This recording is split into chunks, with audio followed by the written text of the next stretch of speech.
संतोष पाटिल जी, कर्नाटक से। राधे राधे महाराज जी।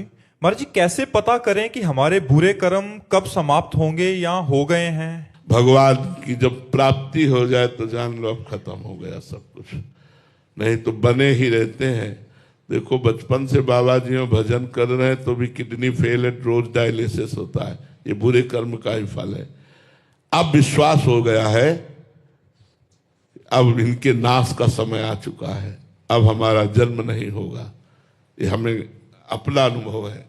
अब हमारा जन्म नहीं होगा, अब हम लाडली जी के पास जाएंगे।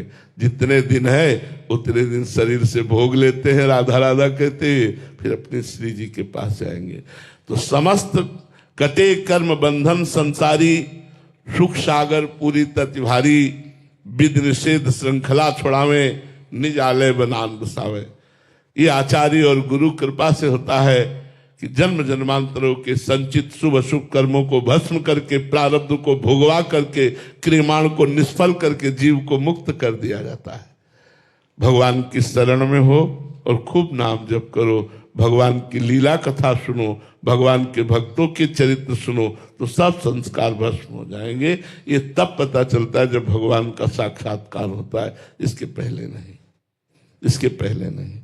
भगवत साक्षात्कार में ही कर्म परंपरा छिन्न भिन्न हो जाती है। जानकी चौहान जी, जोधपुर से। राधे राधे महाराज जी।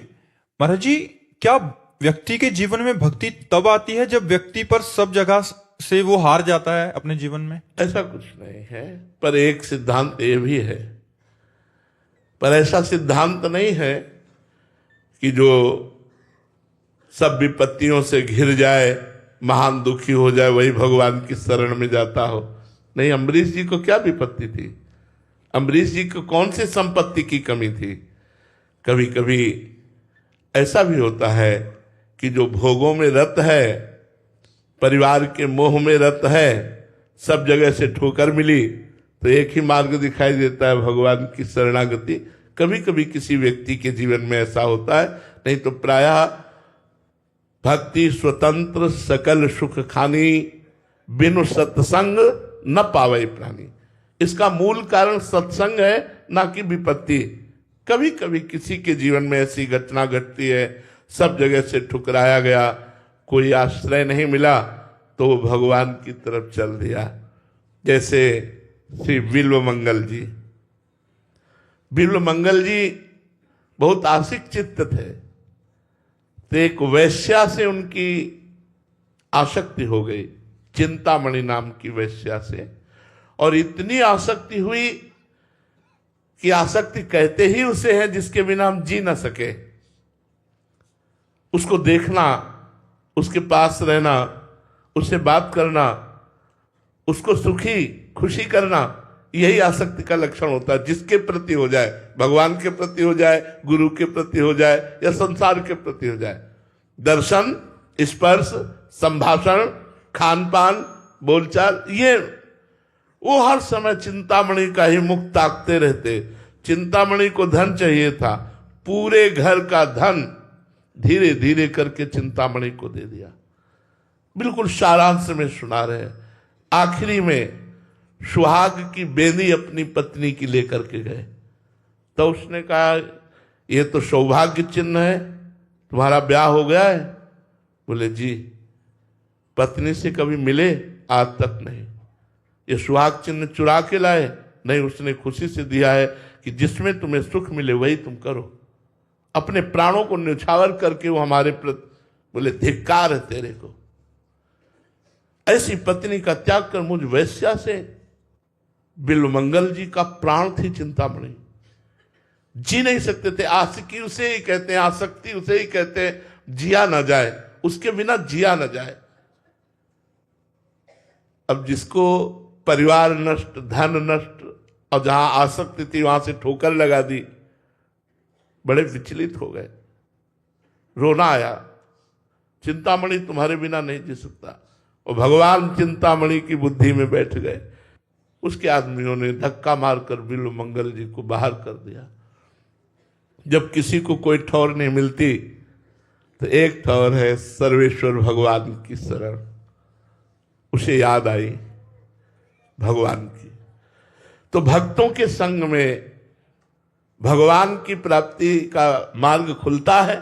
भक्तों के संग से सब छोड़ करके उन्होंने गुरु बनाया, मंत्र लिया, नाम जप शुरू किया, पर हृदय वही चिंतामणि की आसक्ति में बेचैन कर देता। जब तक पाप नष्ट नहीं होते तो नाम जप करने से और जलन होती है, ध्यान रखना, बंद मत कर देना।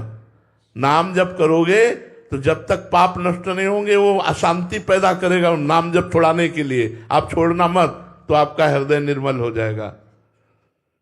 उनको लगा भी यहां नहीं रुकूंगा, वृंदावन जाऊंगा।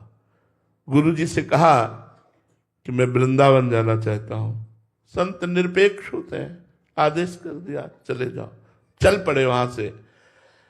एक जाकर के आश्रम में रुके तो रात्रि व्यतीत करने के बाद प्रातः काल वहां गांव की बधुएं ठाकुर सेवा करने आती थी, पूजा करने आती थी। उनमें से एक बहू का जो रूप था वो चिंतामणि जैसा ही था। जो ही दृष्टि पड़ी फिर आग लग गई। हा चिंतामणि, भगवान से प्यार करना बहुत कठिन है यार, बहुत कठिन है, क्योंकि वो चित्त का अपहरण नहीं करते और संसार चित्त का अपहरण कर लेता है। और यद्यपि वो चाहे तो मुनिमन हरण है, मदन मन हरण है, स्वमन मन हरण है, पर वो कब चाहे पता नहीं किस इंतजार में बैठे। हम लोग उनके लिए जीवन और ये माया हमारे मन का अपहरण कर रही है और वो देख रहे हैं, हमें पिटते हुए देख रहे हैं। अरे एक मुस्कान युक्त अगर एक बार झांकी हो जाए तो करोड़ करोड़ काम मूर्छित हो जाते हैं, अपने जैसे जीवन में आसक्त हो जाए, कौन सी बड़ी बात। बिल्वमंगल जी पागल हो गए, उस बहू के पीछे चल दिए। उसने देखा कोई वैष्णव चिन्हधारी, तो उसने कहा संत वेश भी है, वैष्णव चिन्ह धारण किए, पीछे पीछे आ रहा है। थोड़ी थोड़ी देर में देखा तो पीछे ही आ रहे थे। वो जल्दी से अपने घर में गए और अपने पतिदेव से कहा कि किसी की गलत दृष्टि हमारे ऊपर पड़ रही है और वो दरवाजे पर आया है, आप बात कर लीजिए। बाहर निकले, वो धर्मात्मा पुरुष थे। उन्होंने कहा स्वागत है, आप अतिथि देवो भव, आप हमारे दरवाजे आए, बोलो आपकी क्या सेवा करूं। बोले कौन गए। बोले हमारी अर्धांगिनी है, धर्म पत्नी है। बोले एक बार भर नेत्र देखना चाहता हूं, एक बार मुझे देखने दो।